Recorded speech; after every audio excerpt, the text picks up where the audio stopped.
The opening round of the Swiss stage of the VCT Masters Toronto tournament has concluded. All 8 teams have played their opening match, and there were some pretty lopsided scores within them. Some dominant performances by teams we expected from, and some pretty disappointing ones from teams we hoped wouldn't. So we're going to talk about those opening 4 matches right here in this video. So this is the board we have today. As I said, we have all 4 matches, and we're going to be starting with the opening match of PaperX versus Team Heretics. A match that a lot of people thought, including myself, was going to be a lot closer. These are 2 teams that have had good runs at international tournaments before, but also 2 teams that weren't able to be the top seed out of their region. So a lot of people thought this was going to be close, but the score ended up being very lopsided in favor of PaperX. PaperX just running circles around Team Heretics, especially on that first map, and this was a disaster for the EMEA team that was really hoping to start off on the right foot after losing their grand final in the EMEA region. Case in point, map 1. This was a 13-1 stomping on the side of PaperX, absolutely demolishing Team Heretics in the opening map of the entire event. But it didn't look like it was gonna be like that at first. Pearl is a map that EMEA teams seem to have struggles with, but the first pistol round did end up being pretty close. Patman was able to close it out for PaperX. Heretics would get the first round at round 3 with Rians getting a 3k. They are on the board. But then round 4, the theatrics start for PaperX with Jane getting a crazy satchel play that catches the Heretics off guard. Jane was going on an absolute heater, especially in that first half. At round 7, Boo was able to cut off a push from mid, but he still ends up dying. There ends up being a 3v2 in favor of Heretics with PRX planted, but Forsaken was able to win it for his team. Heretics missing a ton of shots. Sliggy noticed that there wasn't even a lot of switching to the perspectives of the Heretics players, because there really just was not a lot of good things to look at when you went to their perspective. They were missing basically everything. This newfound discipline that PaperX has been one of the main reasons for their resurgence in Stage 1 and right now. This match was a prime example of it, because they would do pushes, like they would get a W Gaming push onto A. Heretics cannot withstand it. Something ends up getting a knife kill to end the round, really putting Heretics in trouble. They have a very aggressive push, but then the very next round they have a very slow A push. They go slow, they flood the site, and Heretics can't really do anything to stop it. 11-1 was the score at the half. There's no chance for Heretics at this point. Can they even get the pistol? Nope. They lose that round. PaperX are at map point, and it's over. Forsaken being the top fragger for PaperX here, getting 18 kills on the Astra. He was plus 15. No one on Team Heretics having a particularly good game. Mini Boo struggling,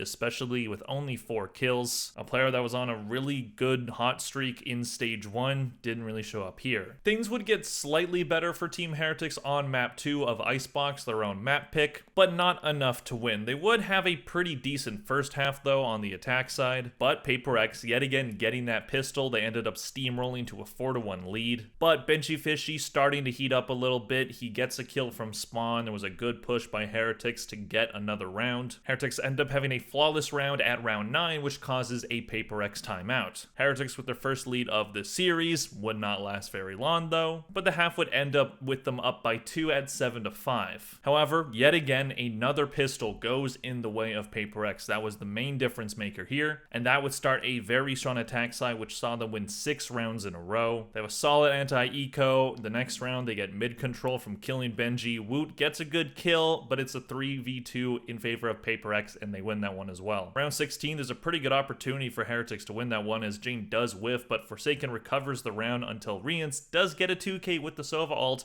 There's a 2v1 for Heretics. However, they only have sheriffs. So they're going up against Devi, who has a gun, and Devi ends up clutching it for him. That causes a timeout for Heretics, but that kind of ends up backfiring because the very next round, I guess that timeout let PaperX cook something up as well, because Forsaken does an incredibly smart play where he throws the drone heading into A, he gets a tag, and then he just Sova ults that guy that he tagged. Incredibly smart play from Forsaken there, and then that just allows PaperX to walk on site pretty easily and get another round. At that point, momentum is just all PaperX. Heretics would finally get a desperately needed round win at round 19. They would get another retake win at round 20, but 2 more for PaperX, and this one's over. Ending with the round with Patman getting a kill mid. Benji ends up dying halls, and this one's over 13-9. Woot having a better map, 17 kills for him. He was +2. Benji Fishy with 18. Jane leading the charge for PaperX, 20 kills, tied as the top frag with Patman, who also had an incredibly impactful game. Looking at the team MVPs on the side of PaperX, we have Jane, who went 32, 19, and 20 for plus 13. On the side of Heretics, we have Woot, who went 23, 27, and 13 for minus 4. In terms of pistols, as already talked about, it was 4-0 in favor of PaperX. In terms of eco rounds, PaperX won 4, Heretics won 0. In terms of half buys, PaperX won 6, Heretics won 0. And in terms of rifle rounds, the only type of rounds that Heretics were able to win, it was 16 in favor of PaperX, 10 in favor of Heretics. So this was a stomping from front to back when you look at the stats, when you look at everything that went on. Individual player performances were way better on the side of PaperX than they were Heretics. Heretics definitely not putting their best foot forward to start this tournament. This is a very important match for them against a team that was going to be pretty tough. However, they absolutely have the ability to be better than this. PaperX were playing incredibly well, but Heretics need to play better than that if they're going to have any hope at getting anywhere in this tournament. They're no strangers at going down in the Swiss stage. They did during Shanghai last year, which they ended up going to the grand final at. So we'll see if they can do that here. It's not going to be an easy task for them. Let's move on. Moving on, we have Bilibili Gaming versus Team Liquid. A match that I think a lot of people kind of wrote off as maybe the more boring opening match of the tournament. However, so far, it's the only match that has gone to 3 maps, so it's kind of been the most entertaining one. 2 teams with some question marks heading into the event. Bilibili Gaming, a Chinese team that have been at internationals before, but haven't really had a ton of success. Team Liquid, a team that kind of came out of nowhere as one of the best teams in Europe, but they're playing with the sub. It's unknown if Nats is going to join them for their second match or not, but Penny is the sub that played in this game. And Penny definitely did play well. This loss is not on him, but Bilibili just ended up playing better overall. Looking at map 1, we have Icebox, this one being Bilibili's pick. Bilibili would win the pistol after a pretty close round that saw Kiko get a 4K. YZ did end up bailing them out of that one. They would get the anti-eco, but Team Liquid would bounce back with 3 rounds of their own to take the lead. Team Liquid doing a good job with their pushes on that first half on the attack side, playing Icebox pretty well. And it ends up being 7-5 at the half, so still pretty even overall. Bilibili having the momentum with winning the last 2 rounds of the half. And they would continue that into winning the second pistol, so winning both pistols of the map, very important. A huge reason why they won. Bilibili would tie it at round 14, but then some solid defense on round 15 for Team Liquid would give them the lead back. But then a 4-round win streak in a row from Bilibili would help them continue that momentum. YZ getting some nice kills on A side that would give BLG 11 rounds. 2 more rounds from Team Liquid, one of them being a retake, but then 2 more for Bilibili would end this one before Team Liquid could tie it for overtime. Russia and YZ being the main performance of this map, 22 kills for both of them. And Kiko being the only Team Liquid player that went positive, he had 18 kills and he was +5. Moving on to map 2, we have a very close affair on Haven. This one going into overtime on Team Liquid's pick, 16-14 being the final score. This time Team Liquid would win the pistol, very crucial for them on that defense side. But then Bilibili had some very strong post plans to give them the lead at round 5, not allowing Team Liquid to get more than 1 round in a row after that, and ended up being a 8-4 half in favor of Bilibili. YZ continuing his strong play on map 1 into map 2, being definitely the best player on this BLG team. However, Team Liquid would win that second pistol. They end up getting it to a bonus round. BLG get 2 more rounds with 2 retakes. They kind of trade rounds for about 4 rounds. Bilibili Gaming at match point, round 21. Can they close it out? Nope, weren't able to do it. Some solid rounds by both Patatek, who was having a pretty rough game but had some big plays late in the game, as well as Penny having a very good match on Haven as the Phoenix. In overtime, Team Liquid get the first one. Bilibili Gaming would end up getting 2 with some really nice rounds from K-Knight, having a 2K to get Bilibili back to that match point, but then Team Liquid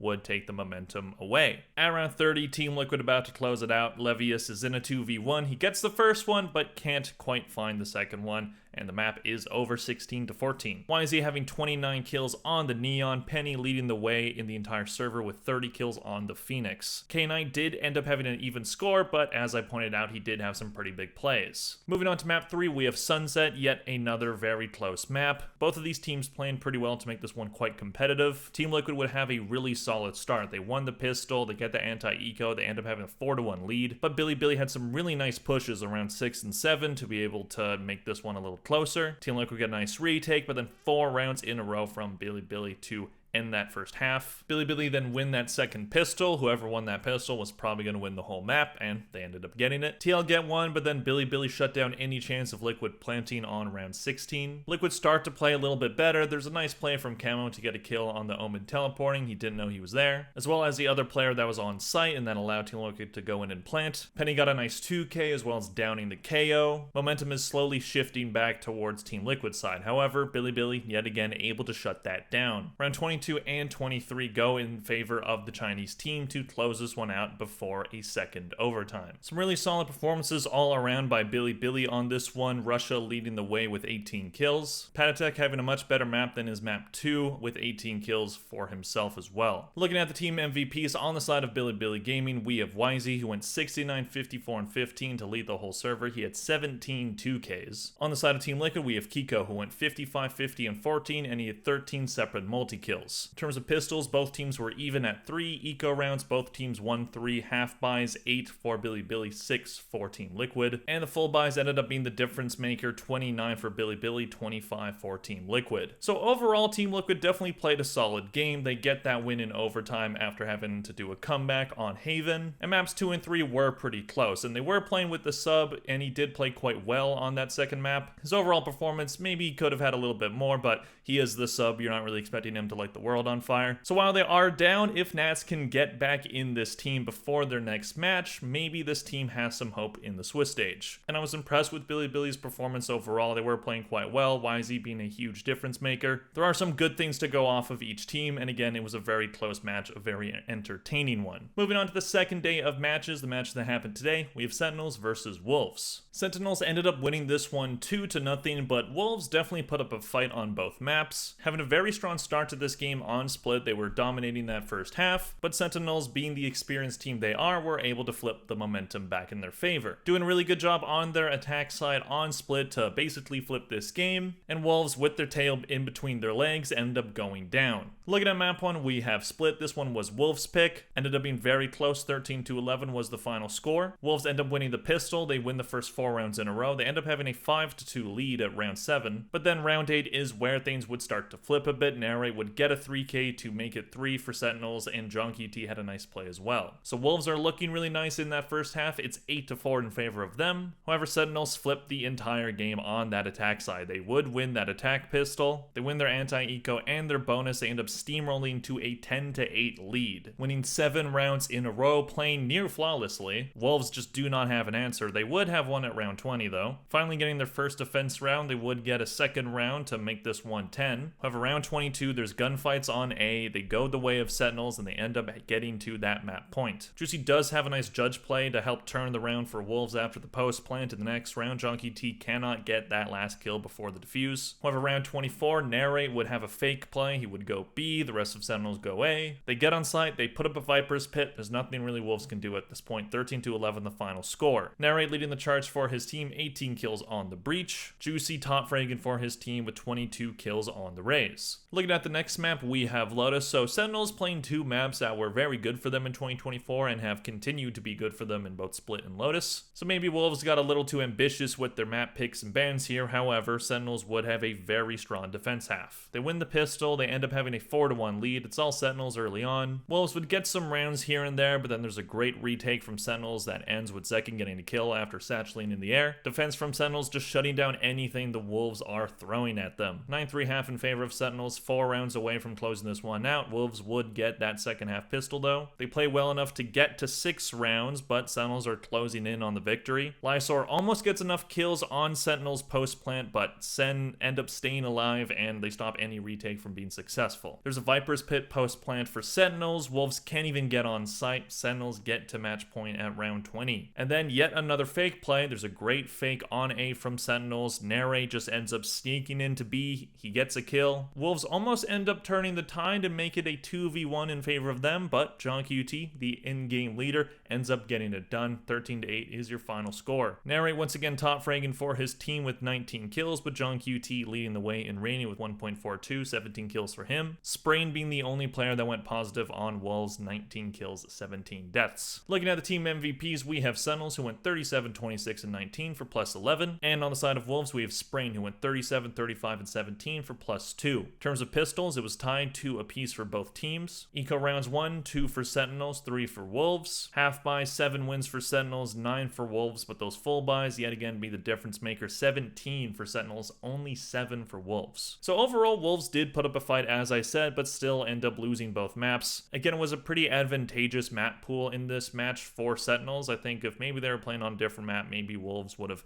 maybe been able to get a map, but these are 2 maps that historically Sentinels have been very strong on, and they end up getting it done. Doing really well on those full buys, not being in a ton of situations where they have to clutch out an eco or stuff like that. Really strong play overall by Sentinels, and some nice plays from Wolves as well. We'll see how both teams do in the rest of the Swiss stage. Moving on to the last match we have to talk about. I don't think this one's going to take very long to talk about because it didn't take long to finish. Gen.G versus MIBR. This one being yet another stomping on the Toronto stage. MIBR doing very poorly in this match. Gen.G clearly a lot more ready for this match. MIBR really struggling to get anything going. The rookies on that team definitely showing some inexperience, and the veterans of the team not exactly helping them change it. Whereas on the Gen.G side, they looked absolutely dialed in. Texture playing incredibly well. He had insane plays on both maps. Charon also leading the charge for Gen.G, and players like Ash and Foxy9 also doing quite well. It was a tactical stomping of MIBR, who just did not get anything going. They only got 6 rounds total in this entire match. Really bad start for the Brazilian team and a phenomenal start for the Korean team. Case in point, map 1, this one being Sunset, MIBR's map pick, the first time we're seeing them play this one. And maybe this map went well for them in scrims, but did not go well for them here. I wonder if we see them play this map again, probably not. Gen.G started this one strong. It was a very rough pistol for MIBR, so this one was destined to be a stomping from the start. Ospos really struggling on this first map. He dies running into B. That happened a lot. The rest of MIBR as well, just really not able to get on site. At this point in the map, Karen was at 7-1. Ospos did not have a kill. I think that was 5 rounds in. There's a 3v3, so MIBR have a decent chance to win this one, but just some really bad timings on the side of MIBR, and they lose it. However, MIBR's first round would come at round 7. They would get the plant down. Gen.G has a pretty good retake. There's a 3v5. It gets down to a 1v2 with Verno being the only player left. He ends up using his shock darts to keep them from planting,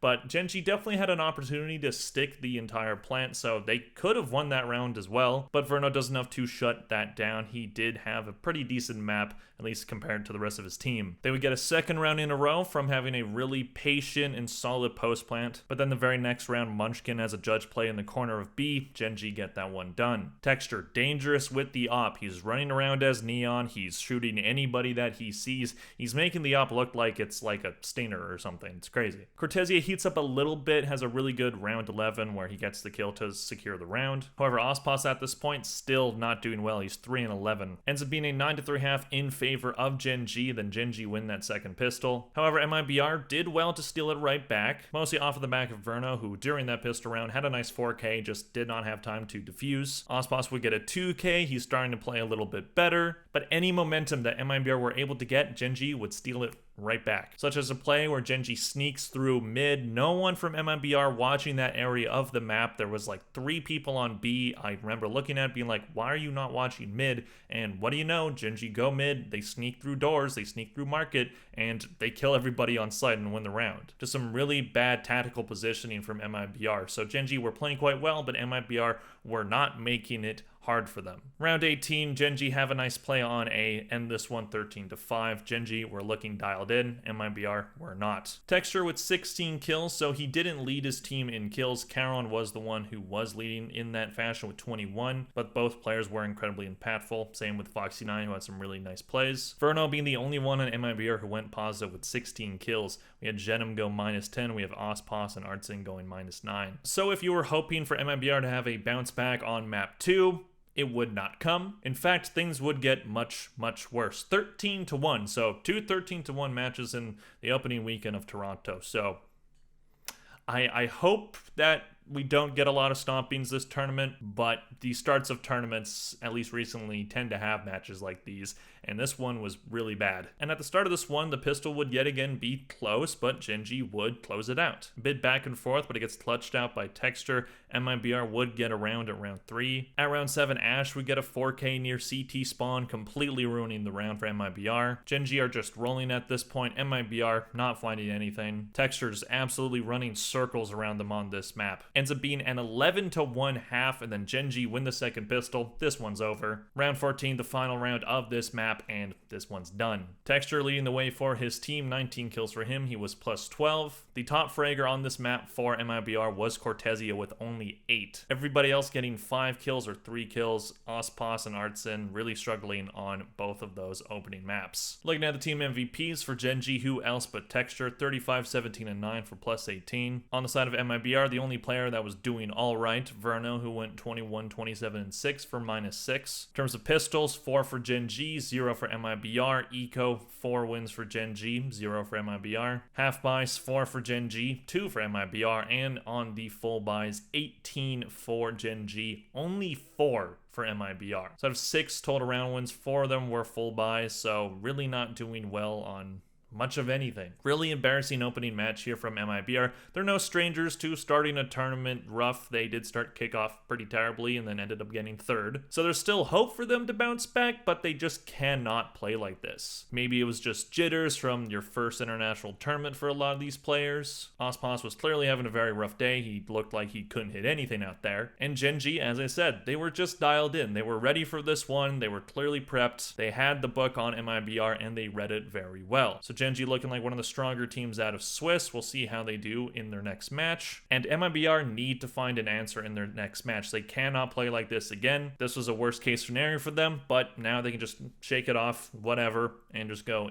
into the next one, and maybe they'll have a better time. Looking at the next matches, we have Bilibili versus Sentinels tomorrow, as well as PaperX versus Gen.G. Hopefully very competitive matches there. I think Sentinels are probably going to win, and I think, man, Gen.G and PaperX both looked incredible, but I'll say Gen.G. And then on Tuesday, we have Heretics versus Wolves. I might pick Wolves for that one, honestly. And Team Liquid versus MIBR. I can see MIBR bouncing back, but if Team Liquid has Nats, then it might be rough for them. Right now, I'll go with Team Liquid because I just can't possibly pick MIBR after losing like how they did. So that is all we have to talk about today. Let me know in the comment section down below, what did you think of these opening matches? Please click like and subscribe if you enjoyed this video. Thank you all very much for watching, and I'll see you guys in the next one. Bye.